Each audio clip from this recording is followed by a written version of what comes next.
The first rays of October sunlight struggled to break through the heavy cloud cover hanging over Cedar Falls, Montana. Emma Hayes pushed through the glass door of Rusty's Diner, the familiar jingle of the bell announcing her arrival at 5:47 a.m., 13 minutes early as always. The cold morning air followed her inside, carrying the scent of pine and the promise of rain. "Morning, sunshine," called out Marcus, the night cook, his weathered face creasing into a smile as he flipped hash browns on the griddle. At 62, Marcus had been working at Rusty's longer than Emma had been alive. "Coffee's fresh. You're gonna need it today." Emma unwrapped the thin scarf from her neck and hung her jacket on the hook by the staff door. Her waitress uniform, a pale blue dress with white trim that had seen better days, was clean but faded from countless washes. "Busy night? Trucker convention," Marcus chuckled, gesturing toward the dining area where a few weary drivers nursed their coffee in the vinyl booths. "They've been rolling through since midnight. Highway Patrol said there's construction on I-90, so everyone's detouring through our little slice of paradise." Emma tied her apron and grabbed the coffee pot, muscle memory guiding her through the morning routine she'd performed hundreds of times. 3 years of double shifts had etched every corner of this diner into her mind. Table 4 had a wobbly leg. The second booth from the window got the best morning light. The register drawer stuck if you didn't jiggle it just right. "Emma, sweetheart," Mrs. Patterson waved from her usual corner booth, her silver hair perfectly curled despite the early hour. At 78, she came in every morning at 6 o'clock sharp for oatmeal and gossip. "Did you hear about the Henderson boy got accepted to that fancy school in Seattle?" "That's wonderful, Mrs. Patterson."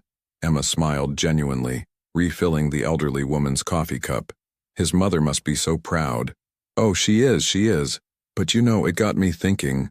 Mrs. Patterson's eyes softened with concern. "When are you going to think about yourself, dear? You're 24 years old. There's a whole world out there beyond Cedar Falls." Emma's smile tightened almost imperceptibly. "I'm exactly where I need to be, Mrs. Patterson." It was a lie, and they both knew it. 3 years ago, when the Montana Highway Patrol had knocked on her door at 2 in the morning to tell her about the accident, Emma's world had contracted to the size of this small town, this diner, this safe and predictable routine. Her parents had been driving back from Billings through a snowstorm. The semi-truck driver had fallen asleep at the wheel. Sometimes late at night in her small apartment, Emma could still hear the trooper's voice. "They didn't suffer, Miss Hayes." It was instantaneous. The settlement from the trucking company's insurance had been enough to bury them both and cover a few months of rent. Everything else, the house, their savings, the small hardware store her father had owned, had been lost to debts Emma hadn't known existed. At 21, she'd found herself utterly alone, working double shifts just to keep her head above water. "Table 6 needs menus," Marcus called out, breaking Emma's reverie.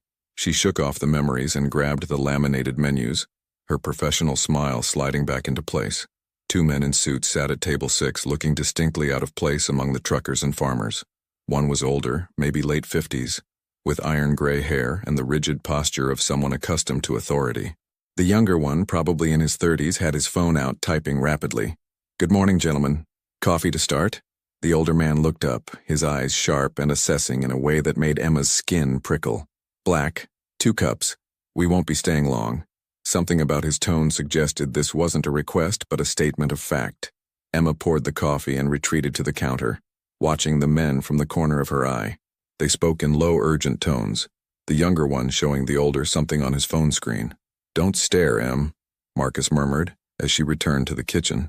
"Those are federal boys, probably DEA or FBI. We get 'em sometimes, passing through on their way to bust some operation up in the backcountry." Emma nodded, but the uneasy feeling persisted. Cedar Falls was the kind of town where everyone knew everyone. Strangers stood out, especially the kind who wore expensive suits and had eyes that never stopped scanning the room. The morning shift crawled forward.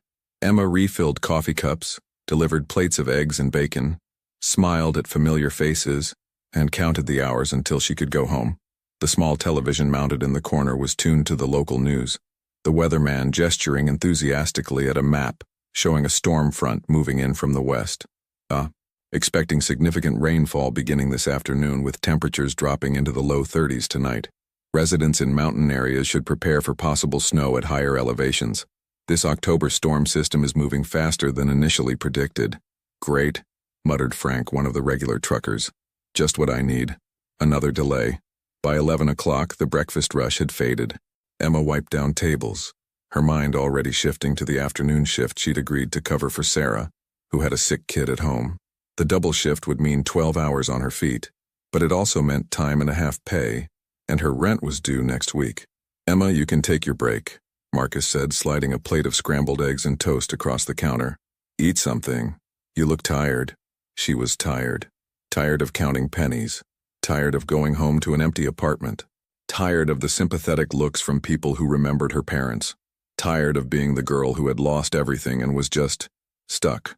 But Emma Hayes had learned that complaining changed nothing, so she ate her eggs, thanked Marcus, and went back to work.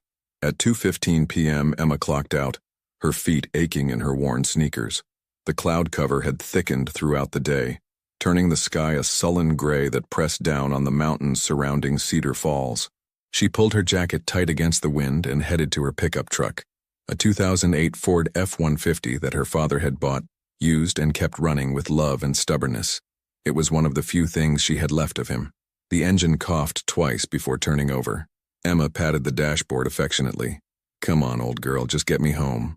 Highway 212 stretched out before her, a ribbon of asphalt cutting through dense pine forests and rolling hills. This route was burned into her memory. She'd driven it thousands of times, knew every curve and pothole. At this hour, traffic was light. Just a few trucks hauling timber and the occasional tourist vehicle heading toward Yellowstone. Emma turned on the radio, hoping for music, but found only static and fragments of talk radio. She switched it off, preferring the silence. The heater rattled and wheezed, pushing lukewarm air through the vents. Through the windshield, she could see the first drops of rain beginning to fall. Her mind wandered as she drove, following familiar thought patterns like water flowing downhill, bills to pay, groceries to buy, the strange emptiness of her apartment. Mrs. Patterson's words echoing in her head. There's a whole world out there beyond Cedar Falls. Was there? And even if there was, how could Emma reach it when she was barely keeping herself afloat? The rain intensified, fat droplets splattering against the windshield. Emma turned on the wipers, their rhythmic sweep oddly hypnotic. She was so lost in thought that she almost didn't notice the vehicles ahead. 2 black SUVs, expensive and new, moving at exactly the speed limit. Their windows were tinted dark, impossible to see inside. Emma frowned. Vehicles like that were rare on this stretch of highway. Most people drove practical trucks or sedans made for Montana's rough roads and unpredictable weather. She eased off the gas, letting distance grow between her truck and the convoy. Something about those SUVs made her uncomfortable, though she couldn't explain why. Maybe it was the way they moved in perfect synchronization, or the way they seemed too clean, too new, too deliberate for this forgotten corner of Montana. The highway curved around a bend, following the natural contour of the land. Dense pine forest pressed close on both sides, the trees forming a wall of green and shadow. Emma had driven this section 1,000 times, knew that just ahead was a crossroads where Highway 212 intersected with an old logging road. The SUVs slowed as they approached the intersection, and that's when Emma's ordinary day ended. The semi-truck appeared with shocking suddenness, jackknifing across the intersection to form a barrier. It hadn't been there 30 seconds ago. Emma was sure of it. The truck was old, battered, clearly stolen or abandoned based on the rust and missing plates. The lead SUV's brake lights flared red. Tires screamed against wet asphalt as both vehicles tried to stop. But physics and momentum were unforgiving. The lead SUV slammed into the semi's trailer with a sickening crunch of metal. Emma's foot hit the brake instinctively, her truck fishtailing slightly on the rain-slick road. Her heart hammered in her chest as she struggled to control the vehicle, finally bringing it to a shuddering stop about 50 yards from the collision. For one surreal moment, everything was silent except for the patter of rain and the hiss of steam from the lead SUV's destroyed engine. Then men emerged from the forest. 6 or 7 of them, dressed in dark tactical clothing, moving with military precision. They carried rifles, not hunting rifles like Emma had seen all her life in Montana, but serious, professional weapons. Their faces were covered with black masks. Emma's breath caught in her throat. Every instinct screamed at her to reverse, to flee, but her hands were frozen on the steering wheel, her mind unable to process what she was seeing. The second SUV's doors burst open. Men in suits emerged, shouting, reaching for weapons. The sound of gunfire shattered the air, sharp, explosive cracks that echoed through the forest. Emma ducked instinctively, her body curling over the steering wheel as her mind screamed, "Run, run, run!" But her truck was in the open, exposed. If she moved, they would see her. The gunfight was brief and brutal. The suited men from the SUVs were outnumbered and outmaneuvered. Emma heard shouting, more shots, then an eerie silence broken only by moaning and the rain. She risked lifting her head just enough to peer over the dashboard. The scene before her looked like something from a movie, the kind she'd always changed the channel from because they seemed too violent, too unreal. Bodies on the ground, the SUVs, windows shattered, the masked men moving efficiently, checking the vehicles, dragging someone from the second SUV, a man. Tall, dark-haired, blood streaming from a cut on his forehead. His expensive suit was torn, but even in chaos he held himself with an almost unnatural composure. Two of the masked men gripped his arms, forcing him to his knees on the wet asphalt. Emma should have stayed hidden, should have slowly, carefully put her truck in reverse and disappeared back down the highway, should have driven straight to the sheriff's office and reported what she'd seen. But as she reached for the gear shift, her hand knocked against the truck's horn. Honk! The sound was obscenely loud in the tense silence. Every head turned toward her truck. No, no, no, Emma whispered, fumbling with the gear shift, her hands shaking so badly she could barely grip it. There, one of the masked men pointed at her truck. Emma managed to shift into reverse, her foot slamming the accelerator. The truck lurched backward, tires spinning on the wet pavement. She'd moved maybe 10 yards when two of the masked men reached her truck. One smashed the driver's side window with the butt of his rifle. Glass exploded inward. Emma screamed, throwing her arms up to protect her face. Rough hands grabbed her jacket, her arm, hauling her sideways through the broken window. She struggled, kicking, trying to fight, but they were stronger, trained, overwhelming. They dragged her from the truck and forced her to the ground. Rain soaked through her uniform immediately, cold and shocking. Emma's cheek pressed against the wet asphalt, her mind reeling, unable to comprehend how her ordinary day had become this nightmare. "Please," she managed to gasp. "Please, I wasn't—" "Shut up." The voice was cold, professional. "Don't move." Rough hands patted her down, checking for weapons, finding nothing but her phone and wallet, which they confiscated. Emma's vision blurred with tears of fear and shock. This couldn't be happening. Things like this didn't happen in Cedar Falls, didn't happen to small-town waitresses who just wanted to go home. They hauled her to her feet, forcing her toward where the dark-haired man still knelt. Up close, Emma could see he was older than she'd first thought. Late 30s, maybe 40. His face was angular and hard, with the kind of features that might be handsome under different circumstances. Blood dripped from the cut on his forehead, but his dark eyes were alert, calculating, watching everything. Those eyes met Emma's for just a moment, and something passed between them. Recognition of shared danger, perhaps, or simply the acknowledgement of two people caught in a situation spiraling far beyond their control. Who is she? The question came from the man who was clearly the leader. He was tall, broad-shouldered, with the bearing of someone who'd served in the military. His voice carried authority and something else, a hint of irritation, as if Emma's presence was an unexpected complication. "Wrong place, wrong time, Riley," one of the others responded. She was just driving past. Riley, the leader, pulled off his mask, revealing a scarred face and cold blue eyes. He studied Emma with the kind of clinical assessment that made her feel like an insect under a microscope. "I don't know anything," Emma said, her voice shaking. "I was just driving home. I didn't see anything. I'll forget everything, I promise. Just please let me go." Riley's expression didn't change. "Put her with Marcello. We'll figure out what to do with her later." "Please." Emma's voice rose in panic as they grabbed her arms again. "I'm nobody. I'm just a waitress. Nobody will even notice I'm gone." The words were out before she realized how pathetically true they were. She had no family. Her few friends from high school had moved away. Her co-workers would wonder where she was, but would they really look? Would anyone truly miss Emma Hayes? The dark-haired man, Marcello, Riley had called him, spoke for the first time. His voice was deep, controlled despite the circumstances. "She's telling the truth. She's not part of this. Let her go." Riley laughed, a sound devoid of humor. "Since when do you care about collateral, Vincent? That's rich, coming from you." Vincent Marcello. The name meant nothing to Emma, but clearly it meant something to Riley and his men. "Secure them both," Riley ordered. "We move in 5 minutes." They zip-tied Emma's hands behind her back with practiced efficiency. The plastic bit into her wrists, too tight, cutting off circulation. They did the same to Vincent, though they used extra ties on him, recognizing him as the greater threat. A large panel van had emerged from the logging road, backing up to the intersection. Riley's men worked quickly, professionally, loading weapons, checking the SUVs for anything useful, erasing evidence of their presence. "What about the bodies?" one of them asked. "Leave them," Riley said. "By the time anyone finds the scene, we'll be long gone. Load our guests into the van." They shoved Emma toward the van's open rear doors. She stumbled, her sneakers slipping on the wet pavement, and would have fallen if Vincent hadn't somehow caught her elbow despite his own bound hands. "Steady," he murmured, so quietly only she could hear. Emma looked at him, this stranger who'd somehow become linked to her fate.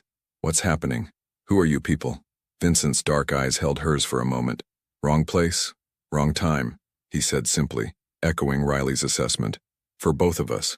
They were forced into the van's cargo area, the doors slamming shut behind them with a finality that made Emma's stomach drop. The space was dark, cramped, smelling of oil and rust. Through the metal walls she could hear Riley giving final orders. Engines starting. The van lurched into motion and Emma fell sideways, her shoulder hitting the metal floor hard enough to make her gasp in pain. With her hands bound, she couldn't catch herself, couldn't do anything but curl up as the van bounced over what felt like rough terrain. Probably the logging road, heading deeper into the wilderness. In the darkness, Vincent's voice came again, still calm, still controlled. "What's your name?" Emma almost laughed at the absurdity of the question. They'd been kidnapped, possibly facing death, and he wanted introductions. But her mother had raised her to be polite, and some reflexes ran deeper than fear. "Emma. Emma Hayes." "Emma." He said it like he was memorizing it, filing it away. "I'm Vincent Markello, and I'm sorry you got caught up in this. Are they going to—" Emma couldn't finish the sentence, couldn't voice the question that was tearing through her mind. Vincent was quiet for a long moment. When he spoke, his voice was harder, more realistic than she wanted to hear. "I don't know. But Emma?" "Yes? If we want to survive this, we're going to need to work together. Can you do that?" Emma thought about her small apartment, her job at the diner, the ordinary life she'd been so tired of just hours ago. She thought about Mrs. Patterson and Marcus and all the familiar faces she might never see again. She thought about her parents, buried in Cedar Falls Cemetery, and wondered if this was how they'd felt in those final seconds before the truck hit them. The van hit a pothole, bouncing them both violently. Emma tasted blood where she'd bitten her lip. "Yes," she whispered into the darkness. "Yes, I can do that." Behind them, miles away, her old Ford truck sat abandoned by the side of Highway 212, driver's door still open, engine still running, windshield wipers still sweeping back and forth across the glass as rain continued to fall on the empty Montana highway. And Emma Hayes, who had wanted nothing more than to go home to her quiet apartment, was being carried deeper into the wilderness, toward an uncertain fate, with only a stranger's promise of cooperation standing between her and whatever darkness waited ahead. The van drove for what felt like hours but was probably only 45 minutes. Emma counted the turns, trying to maintain some sense of direction, but eventually gave up. With her hands bound and no view of the outside, she was completely disoriented. Beside her in the darkness, Vincent remained unnaturally still. Emma could hear his breathing, controlled, measured, as if he were meditating rather than kidnapped. The calmness should have been reassuring, but instead it unsettled her. What kind of person stayed this composed in a situation like this? When the van finally stopped, Emma's muscles were cramped and aching, the engine cut off, and she heard voices outside, muffled by the metal walls. Footsteps. The rear doors swung open, revealing a gray afternoon sky heavy with rain clouds.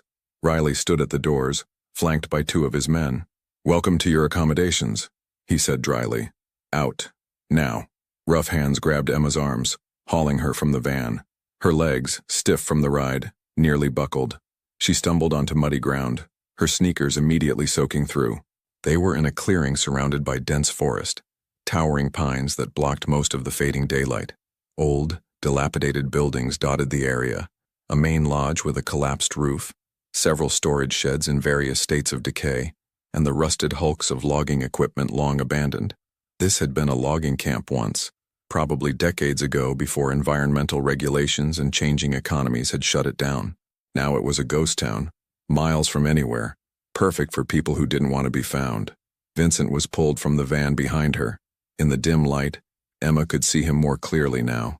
His dark suit was torn and dirty, the white shirt beneath stained with blood from the cut on his forehead. But his posture remained straight, his expression unreadable. He surveyed the camp with the same calculating gaze she'd seen earlier. "The honeymoon suite is this way." Riley gestured toward one of the more intact storage sheds. It was small, maybe 10 feet by 12, with weathered wood siding and a single window covered with plywood. "Hope you two get along. You're going to be spending some quality time together." They were shoved toward the shed, Emma stumbling in the mud. Vincent moved more smoothly despite his bound hands, maintaining his balance with practiced ease. Riley opened the shed's door, a heavy wooden thing that creaked on rusty hinges, and pushed them inside.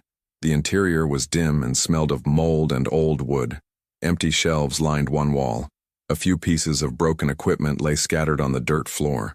No chairs, no blankets, nothing that might provide comfort. The plywood over the window blocked most of the light, leaving only thin cracks where gray daylight seeped through. "Make yourselves at home," Riley said. "Oh, and don't bother trying to escape. We'll have guards posted all night. Anyone who tries to leave gets shot. Clear?" "Crystal," Vincent said flatly. Riley studied Vincent for a long moment, something like satisfaction in his cold eyes. "Your people are going to pay a fortune to get you back, Marcello. Until then, sit tight." His gaze shifted to Emma, and his expression hardened. "As for you, Miss Hayes, you're just insurance. Behave, and maybe you'll live through this." The door slammed shut. Emma heard a heavy bar drop into place on the outside, locking them in. Footsteps retreated across the muddy ground, followed by voices giving orders, engines starting. Then silence.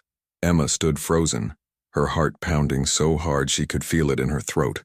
The reality of the situation crashed over her like a wave. She was locked in a shed in the middle of nowhere with a stranger, held prisoner by armed men who had already demonstrated they were willing to use force. She might die here. She might never see Cedar Falls again, never sleep in her own bed, never. "Emma," Vincent's voice cut through her spiral of panic. "I need you to focus. Can you do that?" She turned to look at him. In the dim light, his face was all shadows and angles. "Focus on what? We're locked in a shed by people who'll shoot us if we try to leave." "I know, but panicking won't help." His tone was matter-of-fact, almost gentle. "Right now we need to assess our situation and figure out our next move." "Next move?"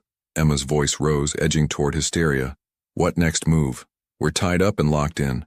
"Yes, and they'll keep us alive as long as we're useful." Vincent shifted, trying to find a more comfortable position with his bound hands. "Riley's planning to ransom me. That means he won't kill me until he gets paid, and he'll keep you alive as leverage to keep me cooperative." The cold logic of it made Emma's stomach turn. "That's supposed to make me feel better? It's supposed to give you a timeline. We have time to think, to plan." Vincent moved to the wall, sliding down into a sitting position. Even bound and imprisoned, he moved with a kind of controlled grace. "Come on, sit down before you fall down, you're shaking." Emma realized he was right. Her legs were trembling, adrenaline crash mixing with delayed shock. She stumbled to the opposite wall and sat, her back against the rough wood. Her uniform was still damp from the rain, and the shed's dirt floor was cold beneath her. For several minutes, neither spoke. Emma tried to slow her breathing, to calm the racing of her heart. Outside, she could hear the sounds of the camp. Men talking, equipment being moved, the occasional laugh, normal sounds that seemed obscene given the circumstances. "Who are you?" Emma finally asked. "Riley called you Marcello. He said your people would pay a ransom." "What does that mean?" Vincent was quiet for a long moment. When he spoke, his voice was carefully neutral. "It means I'm someone whose family has money. That's all you need to know." "That's not all," Emma pressed. "This wasn't random. They were waiting for you on that highway. They knew you'd be there. This was planned, very observant. A hint of something, approval maybe, colored his tone. Yes, it was planned. I have enemies. Apparently some of them decided to make a move." "Enemies." Emma laughed, a bitter sound. "What kind of person has enemies who organize military-style ambushes?" Vincent turned his head to look at her, his dark eyes unreadable in the dim light. "The kind of person you probably don't want to be locked in a shed with." The implication hung in the air between them. Emma thought about the expensive suit, the way Riley's men had treated him with a mixture of fear and respect, the casual way Vincent had accepted the violence of the ambush as if it were just another day. Pieces clicked together in her mind, forming a picture she didn't want to see. You're a criminal. It wasn't a question. That's a relative term, Vincent said. But yes, I suppose by most definitions I am. Emma pulled her knees up to her chest, wrapping her bound arms around them as much as she could. Great. Perfect. I'm going to die in the woods with a criminal because I honked my horn at the wrong time. You're not going to die, Vincent said firmly. Neither of us is. But I need you to trust me, Emma. Can you do that? Trust you? Emma's voice cracked. I don't even know you. You just admitted you're a criminal. I know. Vincent's voice softened slightly. And you have every right to be afraid. But right now, I'm the best chance you have of getting out of this alive. Those men out there? They're professionals, probably former military. Riley's the leader. He's smart, disciplined, won't make mistakes easily. This operation took planning, resources, inside information. Inside information? Someone told them where I'd be, what route I was taking. Vincent's jaw tightened. Someone close to me betrayed me, which means this situation is more complicated than a simple kidnapping. Emma processed this, her mind still struggling to adapt to a reality so far from her normal life. What do we do? First, we get these ties off. Vincent stood, moving to the corner of the shed where a piece of old rusted equipment sat. There's a sharp edge here. If we're careful, we can cut through the plastic. It took nearly an hour of patient work, their hands growing numb from the effort, but eventually Emma felt the zip tie around her wrists snap. Relief flooded through her as blood rushed back into her hands. They tingled painfully, but she could move them again. She helped Vincent with his ties. There were 3 on him. Extra security the guards had deemed necessary. The last one proved stubborn, but finally gave way. Vincent rubbed his wrists, wincing slightly as circulation returned. Better, he said. Now we can actually do something if an opportunity presents itself. Emma moved to the plywood-covered window, peering through one of the cracks. Outside, night had fallen completely. She could see the glow of a fire in the clearing, the guards warming themselves. Shadows moved around the flames. She counted at least 4 men visible, but there could be more in the other buildings. The temperature had dropped significantly. Emma could see her breath misting in the cold air. Her damp uniform provided almost no warmth, and she shivered involuntarily. Here, Vincent had removed his suit jacket. He held it out to her. I can't. You'll freeze. I'm wearing more layers than you. It was true. Beneath the jacket, he had a vest and shirt. Take it. Emma accepted the jacket, grateful despite her reservations about accepting anything from a self-admitted criminal. The fabric was still warm from his body heat, and surprisingly heavy. Quality material. Expensive. She wrapped it around her shoulders. Thank you. Vincent nodded and sat back down, this time closer to the center of the shed. We should talk. Staying awake will help us stay warm. Talk about what? Anything.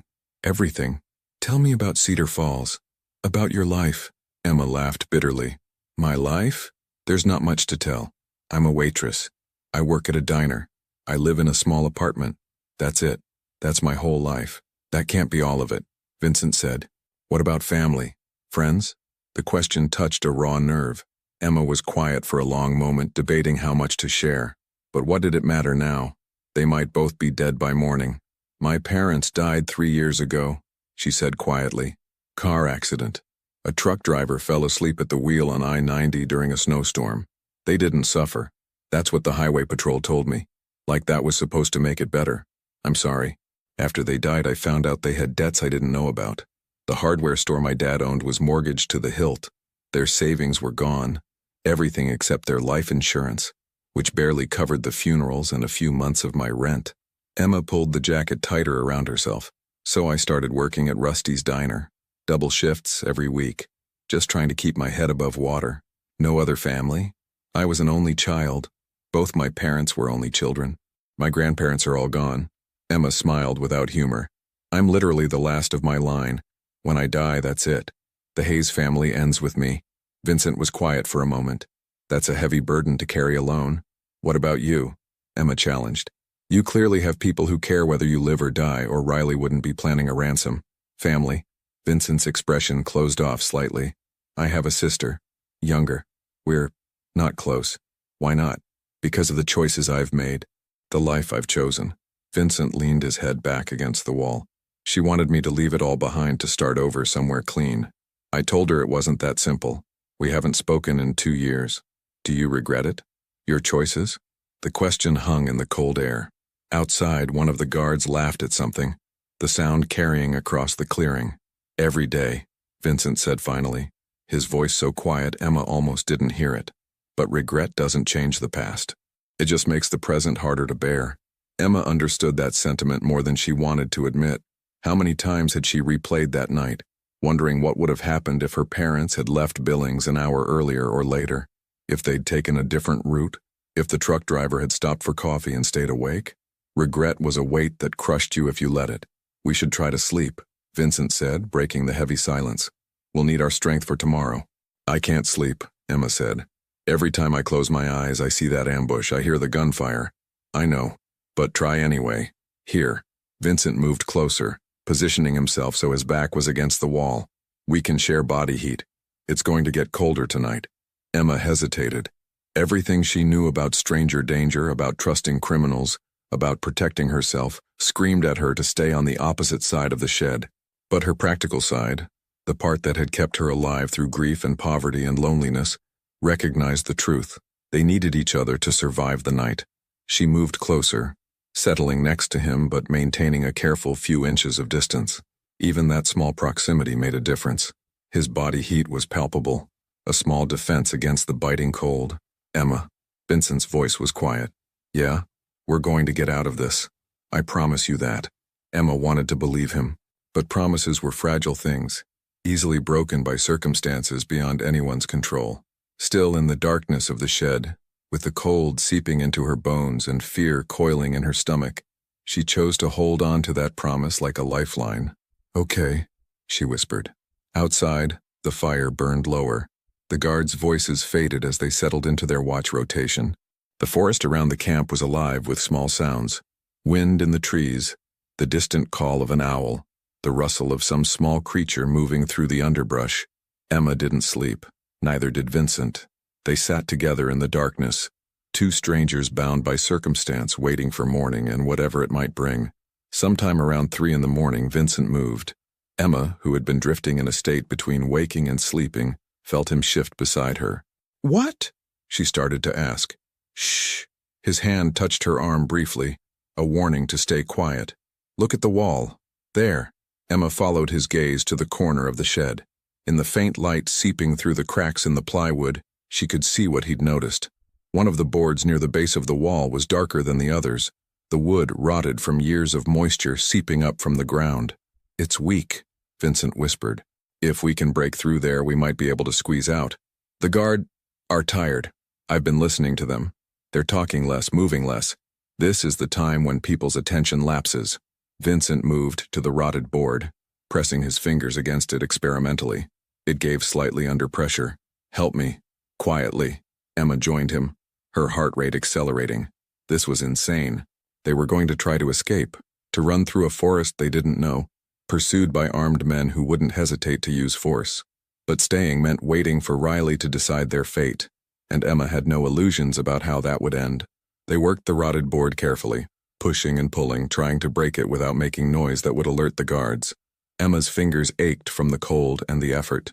Splinters dug into her skin, but slowly, agonizingly, the board began to give way. A crack, too loud in the silent night. They both froze, listening. Outside, one of the guards coughed. Footsteps moved near the shed, then away. A lighter flicked, illuminating a guard's face briefly as he lit a cigarette. Vincent waited a full minute before trying again. This time he used his shoulder, applying steady pressure rather than sudden force.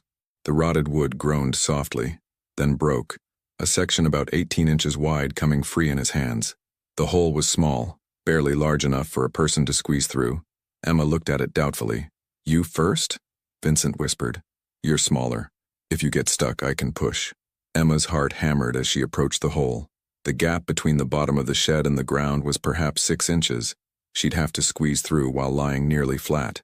Every instinct screamed that this was a terrible idea, that they should wait, that there had to be a better way. But Vincent's eyes were on her, steady and certain, and she found herself nodding. She lay down on the cold dirt floor and pushed her head through the gap. The rotted wood scraped against her shoulders, catching on the fabric of Vincent's jacket.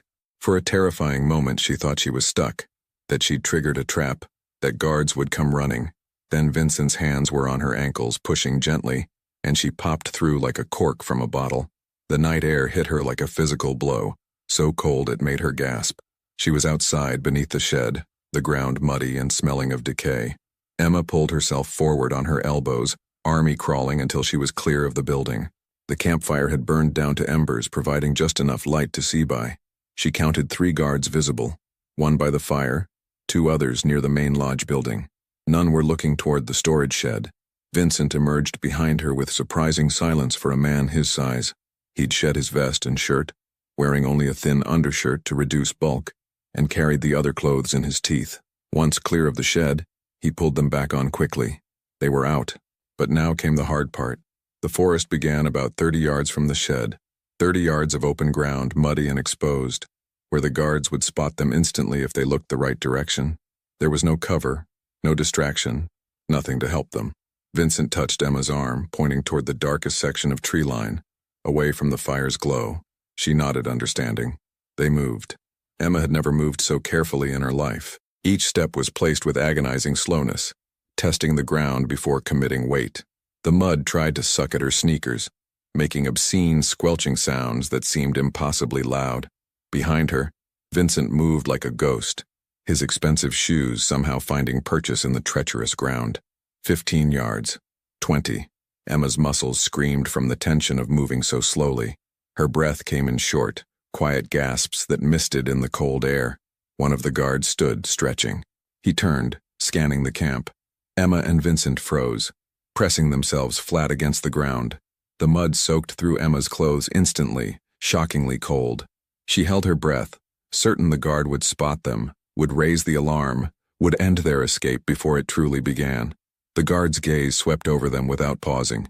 He said something to his companion, laughed, then sat back down. Vincent tapped Emma's leg. They moved again. 25 yards. The tree line was so close now, Emma could see individual branches, could smell the pine needles and damp earth. Then they were across, slipping into the shadow of the trees, and Emma wanted to sob with relief. But Vincent didn't stop. He grabbed her hand and pulled her deeper into the forest, moving quickly now, putting distance between them and the camp. Branches whipped at Emma's face. Roots tried to trip her, but adrenaline drove her forward, fear a powerful motivator. Behind them, she heard a shout, then another. Then the camp erupted into activity. Lights flicking on, engines starting, voices calling to each other. "Run!" Vincent's voice was urgent. They ran. The Montana wilderness at night was a labyrinth of shadows and unseen dangers. Emma crashed through underbrush, her sneakers sliding on wet pine needles, her breath burning in her lungs. Vincent stayed close, sometimes leading, sometimes following, adapting to the terrain with surprising skill. Emma had no idea where they were going. In the darkness, every direction looked the same, just endless trees and darkness. But Vincent seemed to have some sense of orientation, steering them downhill, following what might have been a game trail. Behind them, the sounds of pursuit grew louder, engines revving, men shouting, flashlight beams cutting through the trees. "They're using vehicles," Emma gasped as they paused behind a massive fallen log. "They'll catch us." "Not in this terrain," Vincent replied, breathing hard but controlled. "The logging roads don't go everywhere. We just need to get deep enough into the forest that they can't follow on wheels." A creek materialized out of the darkness, the water black and fast-moving. Vincent didn't hesitate, wading in. The water came up to his knees, and Emma heard him hiss at the cold. "Come on. The water will hide our trail." Emma followed, and the cold was so intense it felt like knives stabbing her legs. The creek's current pulled at her, trying to sweep her downstream. She stumbled, and Vincent's hand shot out, gripping her arm, steadying her. They waded downstream for what felt like forever, but was probably only 5 minutes. Emma's legs went numb. Her teeth chattered so hard she thought they might crack. But behind them the sounds of pursuit seemed more distant, confused.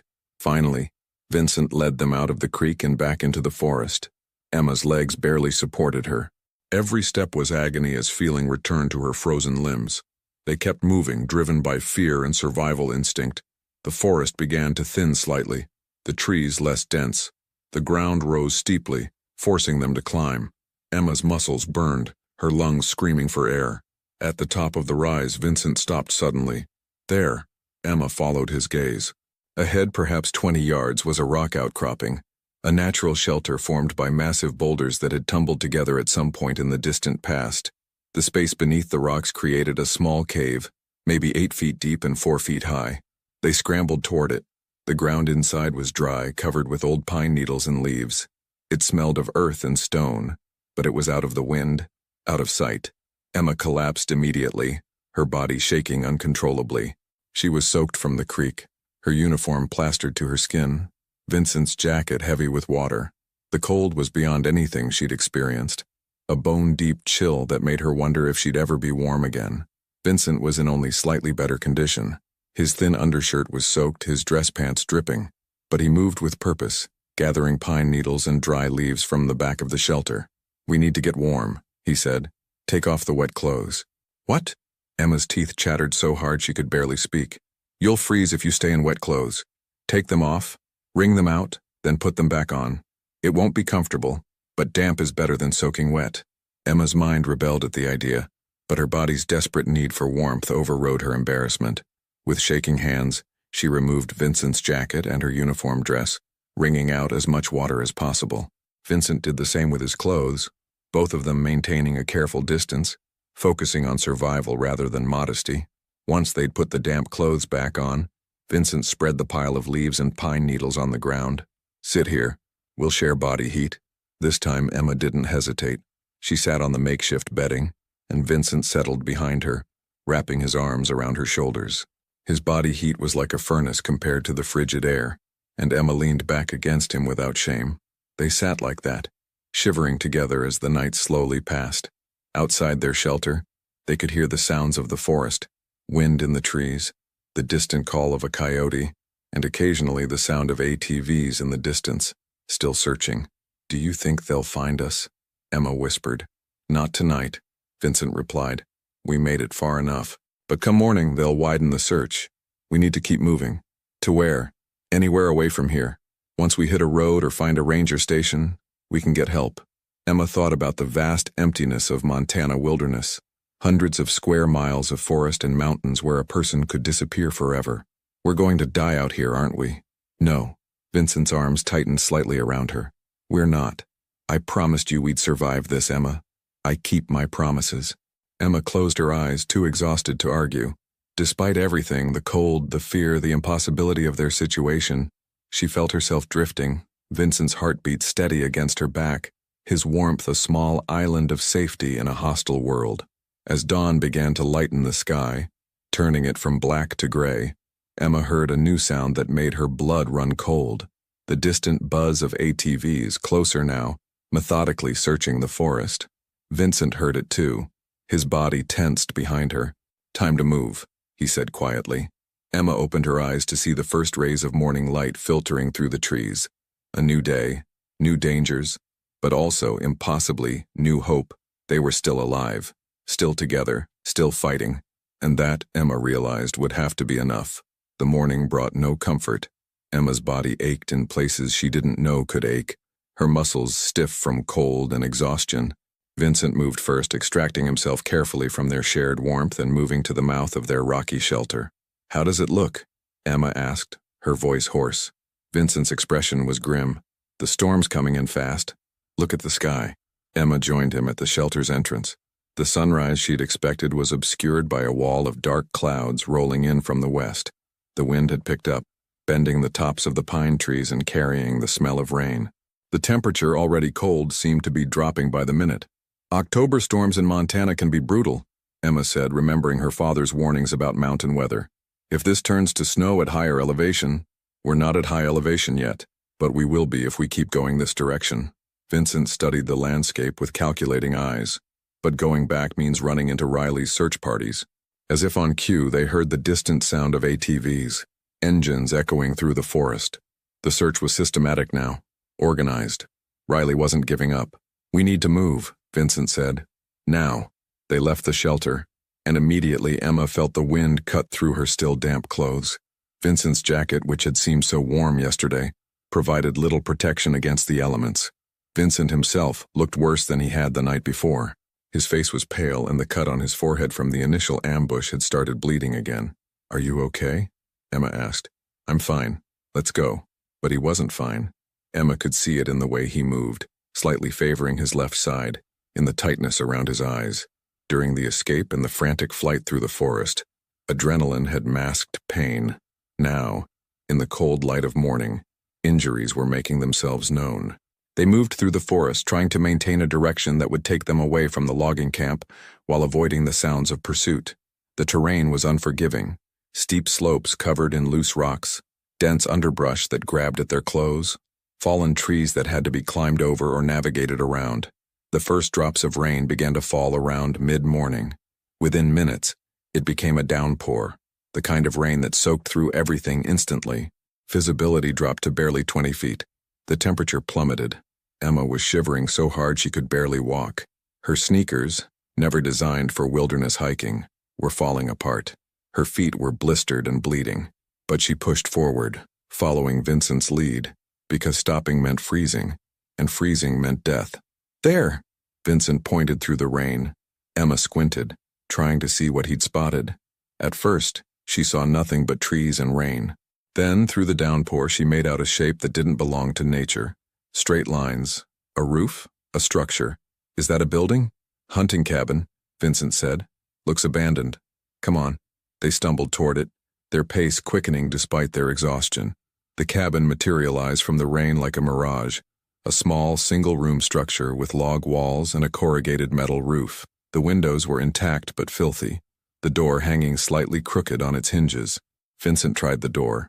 It was unlocked, swinging open with a protesting creak. The interior was dim and musty, but it was dry and out of the wind. Emma stepped inside and nearly wept with relief. A stone fireplace dominated one wall, its chimney rising to the roof. Rough wooden bunks lined another wall. A small table and 2 chairs sat in the corner. Shelves held various items, canned goods, boxes, jars. "Someone maintained this place," Vincent said, moving to the shelves.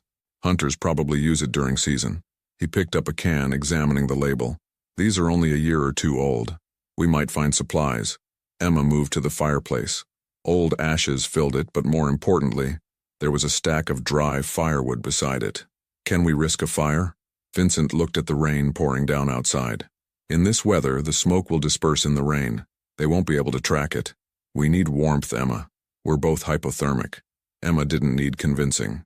Her hands shook so badly she could barely hold the matches she found on the mantel, but eventually she got kindling lit. The fire caught, grew, and blessed warmth began to fill the small cabin. They stripped off their soaked outer layers, hanging them near the fire to dry. Emma found an old blanket in a trunk beneath one of the bunks, moth-eaten and smelling of cedar, but dry and relatively clean. She wrapped it around her shoulders. Vincent sat heavily in one of the chairs, and Emma noticed him wince.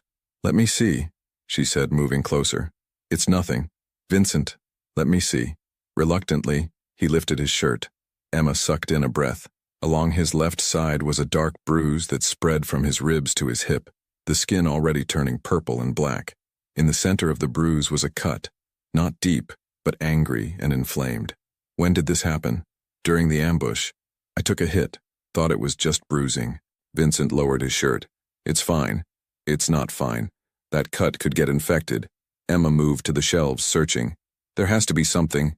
"Yes." She found a first aid kit, the kind serious outdoorsmen kept in remote cabins. Inside were bandages, antiseptic, pain relievers, and other supplies. Emma brought it to the table. "Sit. Let me clean that properly."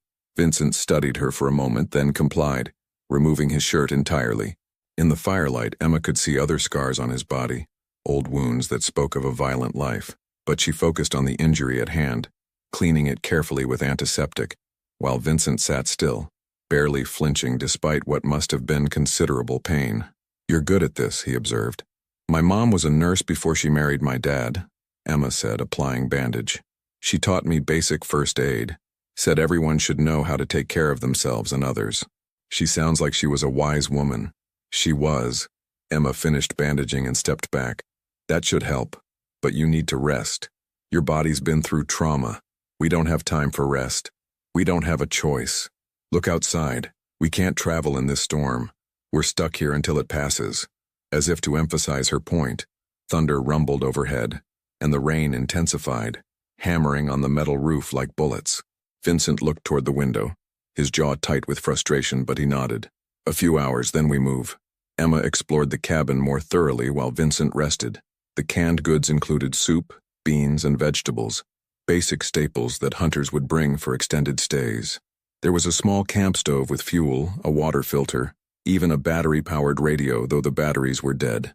She heated soup on the camp stove, the smell filling the cabin and making her realize she hadn't eaten in over 24 hours. They shared the meal in silence, the warmth of the food almost as precious as the fire. As afternoon wore into evening, the storm showed no signs of abating. Emma noticed Vincent's condition deteriorating. His skin was clammy, his breathing slightly labored. When she touched his forehead, it was warm. "You're running a fever." "It's just stress. I'm fine." "Stop saying you're fine." Emma's voice rose with frustration and fear. "You're not fine. That injury is infected and you're getting sicker. We're trapped in a cabin in the middle of a storm with armed men looking for us, and you keep pretending everything is okay?" Vincent looked at her, surprised by the outburst. Then, unexpectedly, he smiled, a genuine expression that transformed his harsh features. "You're right. I'm not fine. I'm sorry." The apology deflated Emma's anger. She sat down across from him, suddenly exhausted. "I'm scared, Vincent. I'm so scared." "I know. So am I." The admission hung between them. Vincent Marcello, the controlled mafia boss who faced ambush and kidnapping with ice in his veins, was afraid. Somehow that honesty made Emma feel less alone. As night fell, Vincent's fever worsened. He tried to hide it, but Emma saw the tremors that ran through him, the glassy look in his eyes. She made him lie down on one of the bunks, covering him with both blankets while she fed more wood into the fire. Around midnight, Vincent became delirious. "Sophia," he muttered, his eyes open, but unseeing. "Sophia, I'm sorry. I should have listened. You were right. You were always right." Emma sat beside the bunk, wiping his forehead with a damp cloth. "Vincent, can you hear me?" Can't go back too far. Went too far." His hand reached out, gripping Emma's with surprising strength. "Tell her. Tell Sophia I'm sorry. Tell her I wanted to be better like she wanted, but I couldn't find the way." Emma's heart clenched. Through the fever, Vincent's carefully maintained walls were crumbling, revealing the man beneath the criminal facade. A man with regrets. A man who'd lost someone he loved because of the choices he'd made. "Shh," Emma soothed, holding his hand. "It's okay. You're going to be okay." But she wasn't sure that was true. The fever was high.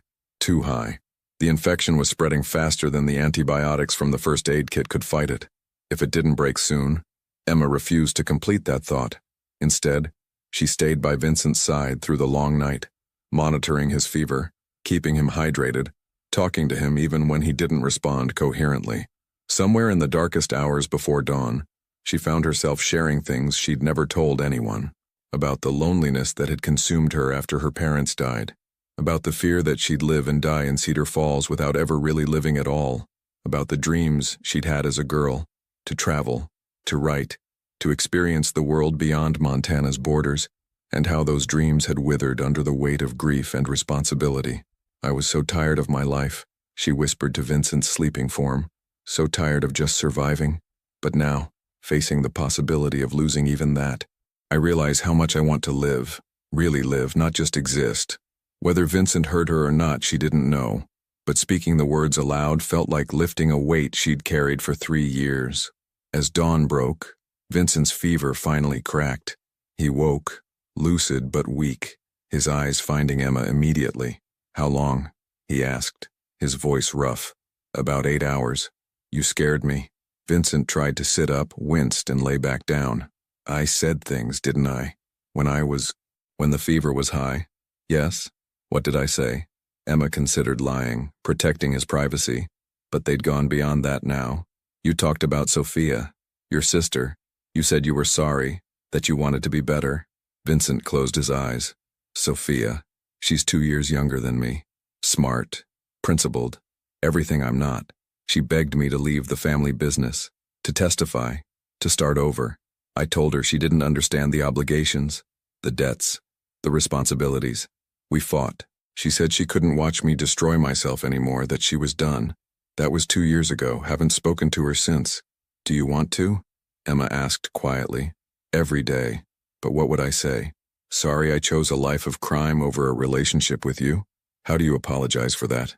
You start by being honest, by admitting you were wrong. Emma met his eyes. By trying to be the person she wanted you to be, even if it's late. Vincent was quiet for a long moment. If we survive this, when we survive this, maybe I will. Maybe I'll finally try to be better.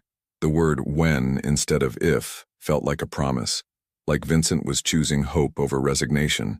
The moment was broken by a sound that made both of them freeze. Voices. Outside the cabin. Emma moved to the window silently, peering through the grimy glass. Her blood ran cold. 3 men were approaching the cabin, moving carefully through the trees. Even from a distance, she recognized Riley's distinctive silhouette. "They found us," she breathed. Vincent was already up, moving despite his fever and injury. He grabbed a rifle that hung on the wall, old but functional, with a box of ammunition on the shelf beneath it. "Can you shoot?" "My dad taught me. Hunting rifles targets, but I've never aimed at a person." Vincent checked the rifle, loading it with practiced efficiency. "I know, but if it comes to that, Emma, you have to be ready." "They won't hesitate." Emma's hands shook as Vincent showed her how to hold the rifle, where to aim, how to breathe and squeeze the trigger smoothly. The weight of it felt wrong, obscene. This wasn't target practice with her father on lazy summer afternoons. This was life and death. "Emma," Riley's voice called from outside. "Emma Hayes, I know you're in there." Vincent moved to the side of the window, rifle ready but not visible. He nodded at Emma to respond. "What do you want?"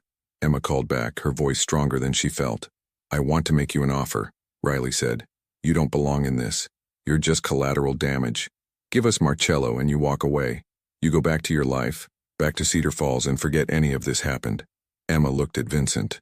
His expression was carefully neutral, but she saw something in his eyes, a willingness to sacrifice himself if it meant she lived. "No," Emma said firmly. "No?" Riley sounded genuinely surprised. "Miss Hayes, think about what you're saying. You're protecting a criminal, a man who has hurt people, who has built his life on violence and exploitation. Why would you risk your life for someone like that?" Because somewhere in the last 36 hours, Vincent had become more than a criminal to Emma. He'd become a person, flawed, damaged, but trying. A man who held her when she was cold, who promised they'd survive together, who protected her even when it cost him. "Because we survive together or not at all," Emma said, the words feeling true and right. "Leave now, Riley, while you still can." Riley laughed, but there was no humor in it. Wrong answer. The first shot shattered the cabin's front window. Emma dropped instinctively, glass raining down around her. Vincent returned fire immediately, the rifle's report deafening in the small space. "The back!" Vincent shouted. "They'll try to flank us." Emma scrambled to the rear window just as a figure appeared. She raised the rifle, her heart pounding so hard she could barely aim. The man was raising his own weapon, pointing it at the window at her. She fired. The rifle's kick slammed into her shoulder, painful and shocking. Through the ringing in her ears, she heard a cry of pain. The figure fell back, disappearing from view. Emma stared at the rifle in her hands, horrified. She'd shot someone, actually pulled the trigger and hurt another human being. Her stomach lurched, and she thought she might vomit. "Emma!" Vincent's voice cut through her shock. "Stay focused. I need you here." More shots from outside, deliberate and spaced. They were testing the cabin's defenses, looking for weak points. Vincent fired back, economical and precise, making every shot count. The assault lasted maybe 5 minutes but felt like hours. Then abruptly it stopped. Silence. Vincent moved carefully to the window, peering out. "They're pulling back." "You hit one. Looks like a shoulder wound. Not fatal." "They're regrouping." Emma couldn't move, couldn't process. Her hands were shaking so badly the rifle nearly fell from her grip. "Emma." Vincent was beside her suddenly, taking the rifle gently from her hands. "Look at me." She met his eyes, and tears spilled down her cheeks. "I shot someone. You saved our lives," Vincent said firmly. "You saved my life. That man was going to fire into this cabin. You had no choice." "There's always a choice," Emma choked out. "I chose to pull that trigger. I chose to hurt someone." Vincent's expression softened. He cupped her face in his hands, forcing her to maintain eye contact. "Yes, you did. And it will haunt you, probably for the rest of your life. That's what makes you different from men like Riley, from men like me. You feel it. You care.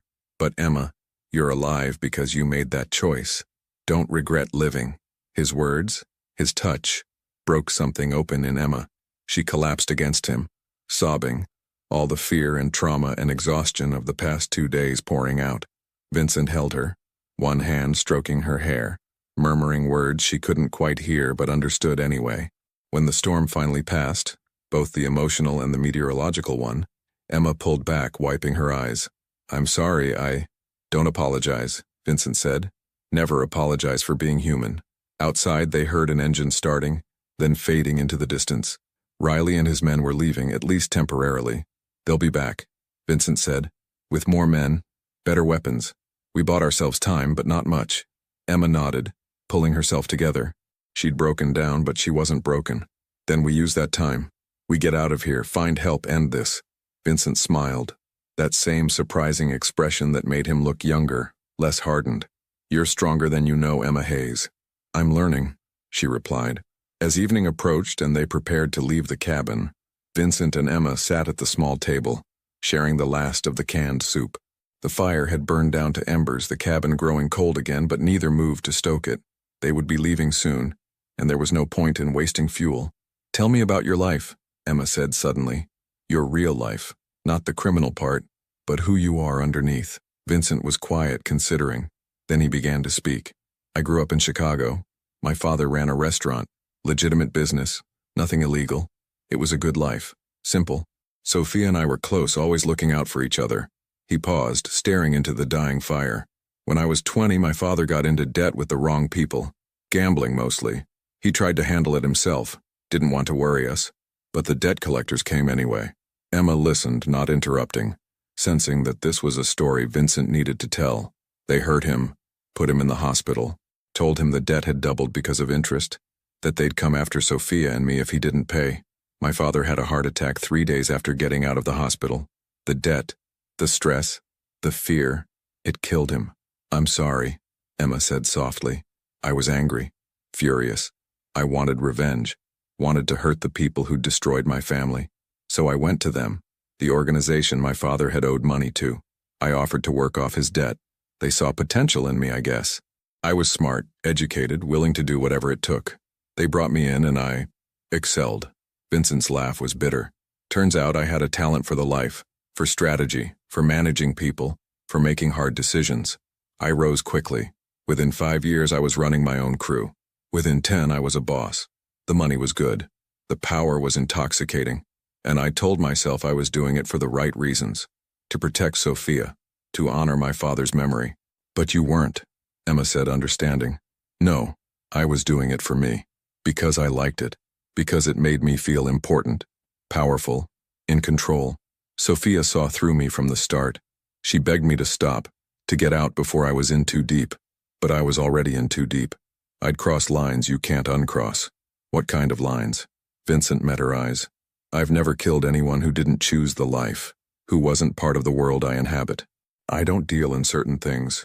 No human trafficking, nothing that hurts kids. I have rules, boundaries. But that doesn't make me good, Emma. I've still hurt people. I've still destroyed lives. The fact that I had principles just means I'm a criminal with a conscience, not that I'm not a criminal."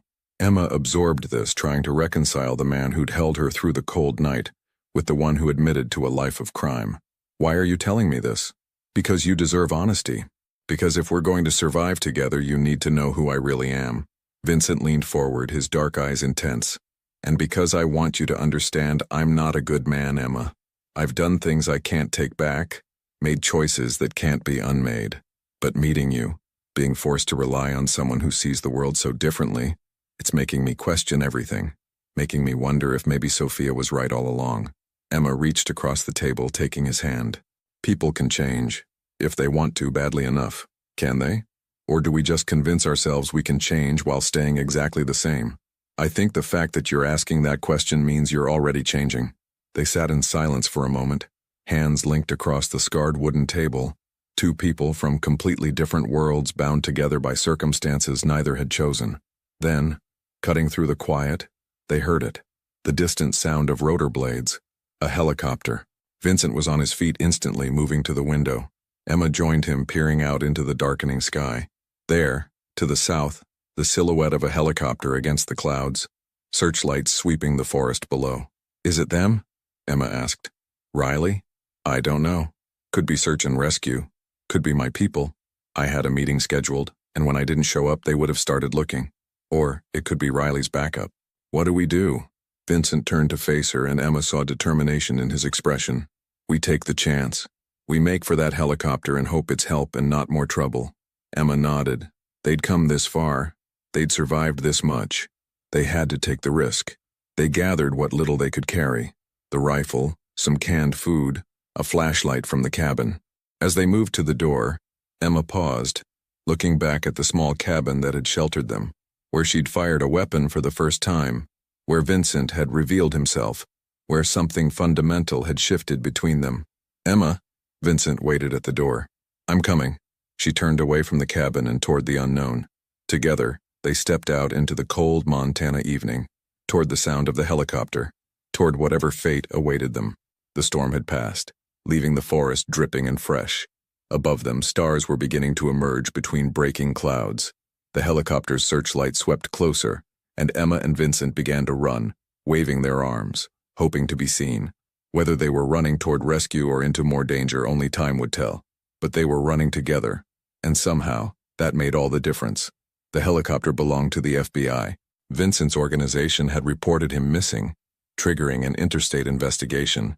But as the aircraft circled to land in a clearing 2 miles ahead, Riley and 4 men emerged from the forest, blocking their path. End of the line, Marcello, Riley called out, weapons raised.